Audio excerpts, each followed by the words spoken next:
Welcome to CTV News Trendline with Michael Stittle and Nik Nanos. Nik, the story for months has been the lead in popular support that the federal Conservatives have over the Liberals. You're starting to notice a little shift there. What's the latest? Maybe there's a new trend. What do you think? It's possible. Since last August 2023, the Conservatives have been firmly in the driver's seat with a clear advantage. That advantage hit a peak at the beginning of March, 20 points. Now it's 12 points. So there has been some movement. The thing is that when the movement is between the Conservatives and the Liberals, it doesn't take very much to kind of narrow the gap a little bit. But check out the latest ballot tracking. You can see Conservatives at 38%, Liberals 26%, NDP 19%, Bloc at 10%, Green Party at 5%, People's Party at 2%. And, what we're seeing is a little negative pressure on the Conservative numbers. And, we talked about this before. When the Conservatives were at like 43, you knew that they were never going to sustain that. So that said, they still got a 12-point advantage, but it'll be interesting to see whether this continues or whether this 10-point or 12-point advantage is the new normal. So why don't we just say for the Conservatives, still doing very well, still with a double-digit advantage, but maybe it's shaken loose a little bit. Nik, I noticed that the Bloc's up at 10, and I thought we could zoom in on Quebec and see what your latest projection is there. Yeah, it's interesting. That 10% nationally actually converts into 39% support for the Bloc, which is the highest level of support in the Nanos tracking that we've seen in probably about 4 or 5 years. The Conservative numbers are also down in the province of Quebec, going into the low teens. And I think this probably explains some of the erosion. The other thing, Michael, is that the Liberals, although they're still trailing the Conservatives in Ontario, they've picked up a little bit of support in Ontario and also in Atlantic Canada. So, when the Liberals start to do better in battleground Ontario, that's usually good news. But you know what? Any way you cut it, we cannot dismiss the fact that the Conservatives are leading nationally very comfortably still, and still leading in Ontario comfortably. Just zeroing in on Quebec again, I noticed that Conservative leader Pierre Poilievre, he's been speaking French a lot in his press events. Is that a strategy to sort of stem the erosion in support in Quebec, do you think? Well, I guess it's something that he could do. The thing is obviously he wants to connect better and more frequently with Quebec voters. Anything that he picks up in Quebec is basically gravy, right? Because, right now the Conservative franchise, the Conservative winning franchise is built around doing well, obviously in the West, which is the base, doing very well in Ontario, being competitive in British Columbia, and also doing reasonably well in Atlantic. So anything that they pick up in Quebec is gravy. So I'm sure he's trying to I don't know, put on a francophone happy face. I don't know what we want to say, but kind of try to connect with those voters by leading off in French.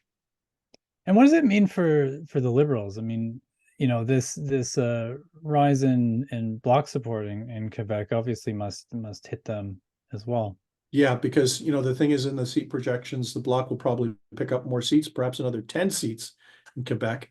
A lot of them mostly at the expense of the Liberals, maybe even at the expense of the Conservatives. I think we have one seat in Quebec that the Conservatives could lose to the Bloc right now in the Nanos seat projections. But with the Bloc picking up mostly from the Liberals. So it's kind of like that billiard parlor. I don't know kids play video games, but like pool hall, right? You hit you strike, with your cue, you strike a ball, and then it starts hitting a whole bunch of other things. That's what we're seeing basically occur in Quebec right now. So it's going to be interesting to see the Bloc. And the other thing important, the Parti Québécois in Quebec are doing well. So there's probably maybe a little bit of a spillover provincially, federally, as Quebecers become a little more, why don't we say, nationalistic. Nik, obviously the cost of living crisis has been a major issue of concern, a major talking point amongst politicians, and I think it's safe to say that's helped give the Conservative Party a boost in support. I'm curious where that is in your latest issue tracking. The cost of living is still quite important. Inflation, about 12% of Canadians say that inflation is their top national issue of concern, is down about 3. The biggest gain, and remember the margin of error for the survey is plus or minus 4%. So the biggest gain are people that are worried about the environment. It's up 4 points in the last 4 weeks at 11%. Healthcare is at 11, jobs at 11, housing at 10. It's kind of like a lot of things. People are worried about a lot of things, ranging from housing to healthcare to the environment to jobs, and also the rising cost of living. But I think these the environment numbers, that is, are up probably because of the focus on the carbon tax. So I think there's two things going on. People who hate the carbon tax, who are put the environment as their top worry, and also people that want to fight and want action on climate change, who are identifying the environment. So a bit of a mixed bag.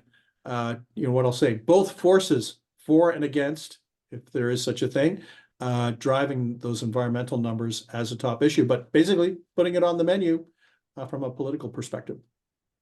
Interesting. I know that the Liberals have, or Prime Minister Justin Trudeau has not shied away from talking about the increase in the carbon tax. He's kind of meeting it head on. What do you expect from the upcoming federal budget in terms of environmental policy versus pocketbook issues?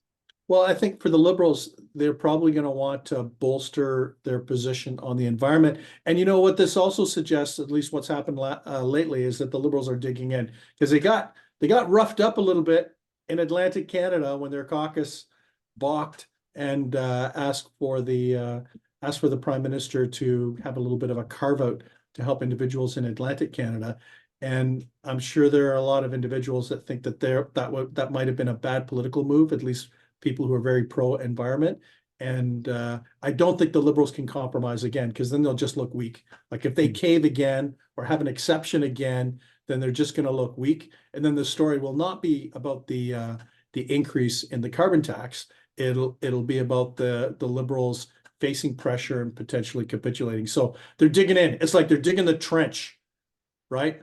Trench warfare between Pierre Poilievre and Justin Trudeau, and expect him to up the stakes. Expect both of those leaders to up the stakes, because they believe that it's really good at motivating their core. Nik, I've also noticed that the Prime Minister himself is talking about this, that it's generally not, his ministers out in front. Yeah. And we've talked a lot about this, that Trudeau's personal brand, I suppose, and how that's impacting Liberal numbers. What do you make of this? Well, he's trailing Pierre Poilievre on the preferred Prime Minister front. And the fact that he's Prime Minister means that he's realistically trailing even more, because when you happen to be Prime Minister, you usually have about a 5-point advantage or boost, because you happen to be sitting in the chair leading the country. I don't know, like maybe he should take, if you remember, there was another Liberal Prime Minister, Jean Chrétien. Remember that guy? He's still going strong. I think he just had his birthday, I heard. Anyways, he's still going strong. When he was elected leader of the Liberal Party, his numbers, this is back in the 90s, just shows you how old I am, Michael. But anyways, back in the 90s, and he was unpopular. He was seen as old. He was seen as tired. I think even the Conservatives tried to portray him as yesterday's man. And his response was to have the famous or infamous Red Book, not to be confused with the Little Red Mao book. But anyways, the Liberal Red Book. And also he talked about his plan, but he also talked about his team. And, I think if there are any Liberals with some gray hair over there, they might remember this time, because the reality is that was a good bridging strategy for Jean Chrétien, because he focused on his team. And then at the same time, when he started to perform well during the campaign, it was just an extra bonus for the Liberals. And, so I'm not sure putting Justin Trudeau front and center on all of these announcements is the way to go, because for some Canadians, it's maybe it's kind of like Charlie Brown's teacher, where they're just hearing him talk, but not necessarily listening. Maybe he needs what I'll call a political +1 strategy, where he teams up with a cabinet minister on a lot of these things, so that there's another face and another spotlight on the individuals that make up the Liberal team, in order to get the Liberals through this And then hopefully, assuming that Justin Trudeau is leading the Liberals in the next federal election, that as a campaigner, he'll be able to show what he's capable of and help the Liberals do well. But I'm not sure putting the guy in the window as a lightning rod will help the Liberals right now, but we won't know probably for another 3 or 4 weeks. Well, Nik, we're going to talk a bit more about Prime Minister Justin Trudeau after our break in his war of words with some conservative premiers.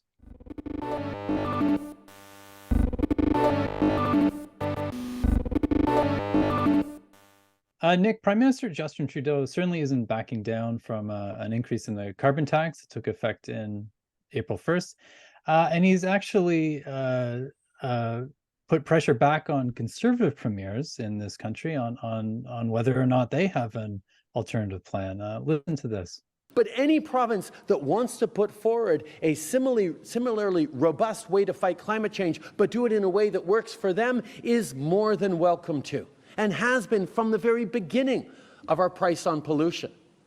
But conservative premiers in general would rather complain and attack